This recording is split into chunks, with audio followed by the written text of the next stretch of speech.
नराम्रा सपनाहरू यस्ता हुने गर्छन्। नाभिबाहेक शरीरका अन्य भागमा घाँस वा वृक्ष उम्रनु, काँसका भाँडाहरू टाउकोमा फुट्नु, टाउको मुडुलिनु,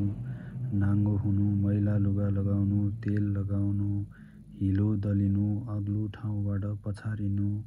बिहा हुनु, गीत सुन्नु, वीणा आदि बाजाको धुन सुनेर मन रमाउनु, पाल्कीमा चढ्नु, पद्म वा फलामको कमाई हुनु, सर्प मार्नु, राता फुलले भरिएको वृक्ष वा चाण्डाललाई देख्नु, सुँगुर, कुकुर, गधा र ऊँटमाथि चढ्नु, चराको मासु खानु, तेल पिउनु,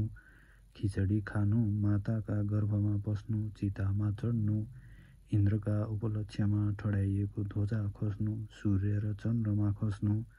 दिव्यलोक, अन्तरिक्ष र भूलोकमा हुने उत्पात देखिनु, देवता, ब्राह्मण, राज र गुरु रिसाउनु, नाच्नु, हाँस्नु, बिहा गर्नु, गीत गाउनु, वीणा बाहेक अन्य कुनै बाजा आफै बजाउनु, नदीमा डुबेर तलसम्म जानु, गोबर, हिलो र मसी मिसिएका जलले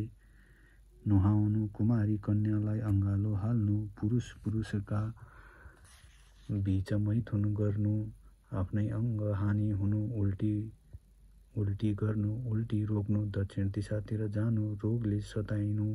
फलको हानि हुनु, धातु रोग फुट्नु, घर ढल्नु, घरमा कुचो लगाउनु, बाँदर वा चाण्डाल आदिसँग खेल्नु, शत्रुबाट अपमानित हुनु, शत्रुबाट सङ्कट पाइनु, गेरु वस्त्र लगाउनु, गेरु वस्त्रसित खेल्नु,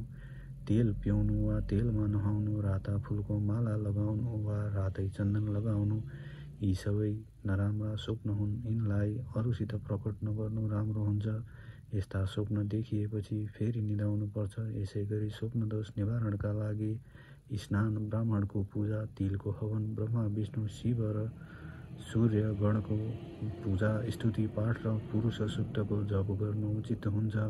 रातका पहिलो प्रहरमा देखिएको स्वप्न 1 वर्षमा फल दिने हुन्छ। दोस्रो प्रहरमा देखिएकोले 6 महिनामा,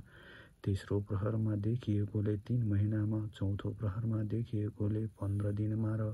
अरुणोदयका समयमा देखेका स्वप्नले 10 दिनमा नै आफ्नो फल प्रकट गर्नेछन्। यो